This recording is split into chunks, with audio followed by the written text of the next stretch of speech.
Visakhapatnam state bank of India అవినీతిని మీ ముందుకు తీసుకొని వస్తున్నారు.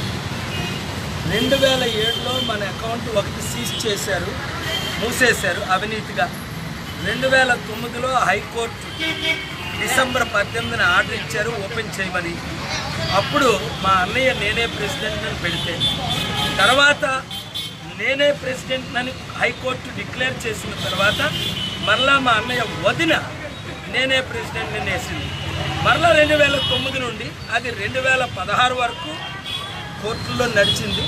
2016 అక్టోబర్ 16ని క్లియర్గా హైకోర్టు మరలా 7 సంవత్సరాల తర్వాత ఆర్డర్ ఇచ్చారు. ఏమని?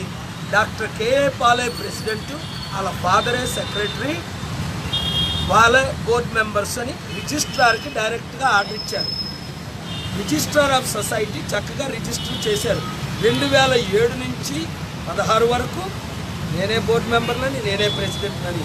2000 తర్వాత 2018, 19 కూడా రిజిస్టర్ అయిపోయింది.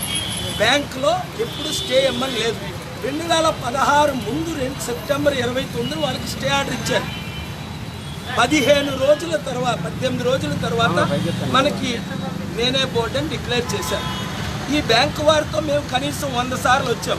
ఈ విజయ్ నా నేషనల్ మీడియా కోఆర్డినేటర్, నా అసిస్టెంట్ మురళీ గారు, ఇలాగా అనేకులు, నా ట్రెజరరు, మా నాన్నగారు, నేను 2017 నుంచి ఆయన బ్యాంక్ మేనేజర్ గారు కూడా ఒప్పుకున్నారు.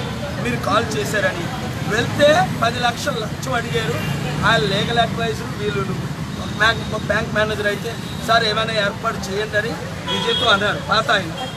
ఇలాగా అవినీతి బ్యాంకులను మూయించేసి కేఏ పాల్ బ్యాంక్ అని ఓపెన్ చేద్దాం జూన్ తర్వాత. ఎందుకు? మీరు ₹1,00,000 బ్యాంకులో పెడితే మీకు సంవత్సరానికి ₹1000 ఇస్తున్నారు వడ్డీ.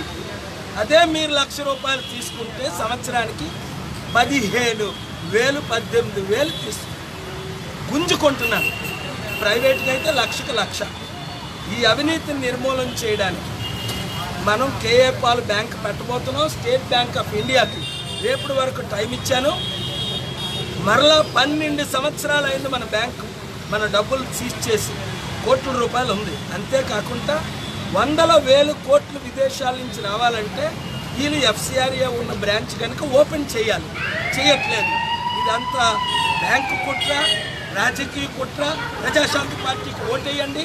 చూడండి, ఎప్పుడైనా మాట్లాడితే నీతి నిజాయితీతో మాట్లాడతాం. ఏమనంటే మేము లీగల్ ఒపీనియన్ తీసుకుంటాం. ఏడుదా లీగల్ ఒపీనియన్? ఎన్ని లీగల్ ఒపీనియన్ కావాలా? హైకోర్టు కంటే లీగల్ ఒపీనియనా? 2007 నుంచి ఈ రోజు వరకు నేనే ఫౌండర్ ప్రెసిడెంట్ అని హైకోర్టు, సుప్రీంకోర్టు, డిస్ట్రిక్ట్ కోర్టు ఇస్తుంటే మీరు లంచాలు తిని, మోసాలు చేసి, అబద్ధాలు ఆడి, కుట్రలు చేసి, ప్రజల డబ్బు దోచుకొని మీరు బ్యాంక్ సర్వీస్ చేస్తున్నారా? చట్ట ప్రకారం చట్టానికి లోబడినందుకు అన్ని చర్యలు తీసుకుంటాం. హెలికాప్టర్ గుర్తుగా మీరు ఓటేయండి. ఎవరు క్యాండిడేటా ముఖ్యం కాదు. క్యాండిడేట్లు అందరూ వచ్చేయండి. ఈరోజు వైజాగ్లో ఉన్నాను, రేపు విజయవాడ, ఎల్లుండి విజయవాడ ఐలాపురం హోటల్ 301కి రండి. అందరూ నిలబడండి. మీకు తెలిసిన మంచి ఎమ్మెల్యే, ఎంపీ, రెబల్స్ని కూడా తీసుకురండి, కంటెస్టెంట్ని తీసుకురండి. 175 ఎమ్మెల్యేలని, 25 ఎంపీలని గెలిపించండి. Thank you very much. ఇది స్టేట్ బ్యాంక్ ఆఫ్ ఇండియా మా సొసైటీ అకౌంట్ అండి. నేను దానికి ఫౌండర్ ప్రెసిడెంట్. ఈ అకౌంట్ 2007లో సీజ్ చేశారు. అలాగే చెప్తున్నాను కదా, చట్టంగానా నేను అబద్ధవాడిని, ఇదే రుజువు. సీజ్ చేసాము అని అలా ఒప్పుకున్నారా మీరు మాట్లాడినప్పుడు? అది కానీ రిలీజ్ చేయరాడు. 12 సంవత్సరాలు సీజ్ చేస్తారా? క్లియర్గా వచ్చిందండి. హైకోర్టు నుంచి రిజిస్ట్రార్ ఆఫీస్కి నేనే ఫౌండర్ ప్రెసిడెంట్ అని వచ్చింది. మీరు చదువుకోండి పేపర్లో. నేను చట్ట విరుద్ధంగా వీళ్ళు పనిచేస్తున్నారు. ఏ రాజకీయ ఒత్తిడితో పనిచేస్తున్నారో తెలీదు, ఎందుకు పనిచేస్తున్నారో తెలీదు. మేము లంచం వేయం, మేము నీతిగా యుద్ధం చేస్తాం.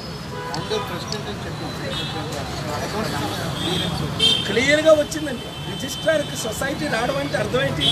బ్యాంకుకు ఒక ప్రత్యేక ఆర్డర్ వచ్చింది అని అంటున్నారే, స్టేటస్ కో అని. మరి అదే స్టేటస్ కో తీసారంటే అర్థం ఏంటి? తీశారు కదా, అదే కేసు నెంబర్ తీసేశారు అంటే అర్థం ఏంటి? మరొకసారి డబ్బులు ఇవ్వండి అని వస్తుందా కొత్తగా అకౌంట్కి? స్టేటస్ కో తీసారంటే అర్థమేంటి? వద్దు అని అయిపోయింది. Thank you very much.